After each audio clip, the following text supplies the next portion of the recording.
بسم اللہ الرحمن الرحیم اعوذ باللہ من الشیطان الرجیم بسم اللہ الرحمن الرحیم وذکر فإن الذکرى تنفع المؤمنین وقال النبی صلی اللہ علیہ وسلم من صام رمضان ایمانا واحتسابا غفر له ما تقدم من ذنبه۔ محترم و معزز علماء کرام، ائمہ عظام، پیارے بزرگوں، نوجوان ساتھیوں، پردہ نشین مائیں بہنیں اور پیارے بچوں، آج اس پروگرام میں، اس نشست میں جس عنوان پر آپ سے لب کشائی کرنی ہے، گفتگو کرنی ہے، وہ جو مجھے دیا گیا ہے آپ کے ذریعے سے، وہ ہے کہ ہم رمضان المبارک کو کیسے گزاریں۔ تو اس ٹاپک کے تحت، اس عنوان کے تحت چند ضروری چیزیں میں آپ کو عرض کروں گا، بتاؤں گا۔ اللہ رب العالمین سے دعا کرتے ہیں کہ اللہ تعالی ہمیں کہنے سننے سے زیادہ عمل کی توفیق سے نواز دے، آمین۔ پیارے بزرگوں، بھائیوں، ماہ رمضان بہت قریب ہے ہم سے، جو کہ چند دنوں کے بعد ہم اس ماہ مقدس میں دخول فرمائیں گے، داخل ہو جائیں گے۔ اور ماہ رمضان کا پانا یہ بہت بڑی خوش قسمتی کی بات ہے،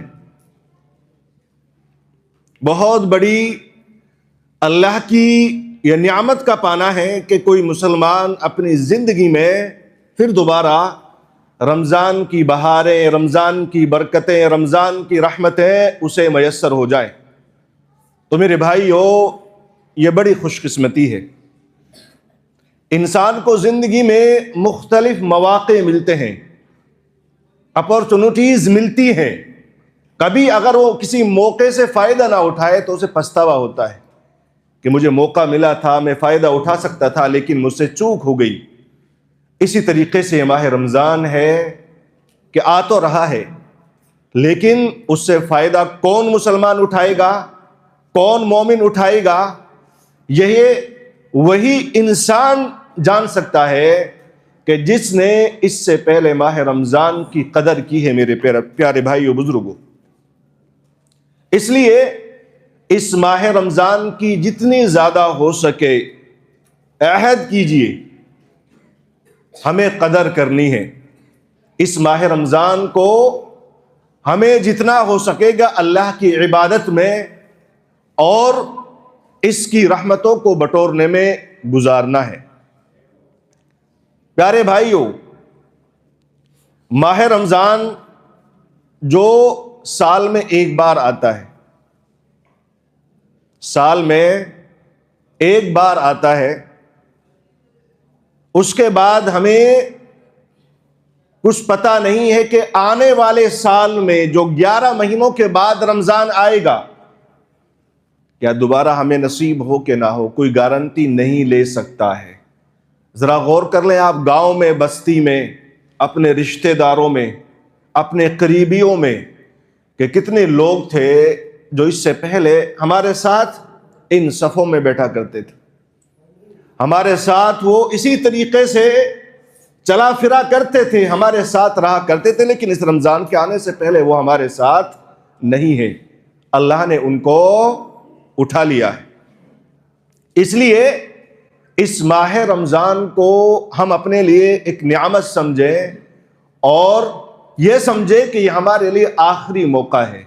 ممکن ہے آنے والا رمضان جو اس کے بعد آئے گا وہ ہمیں ملے کہ نہ ملے، کچھ نہیں کہا جا سکتا ہے۔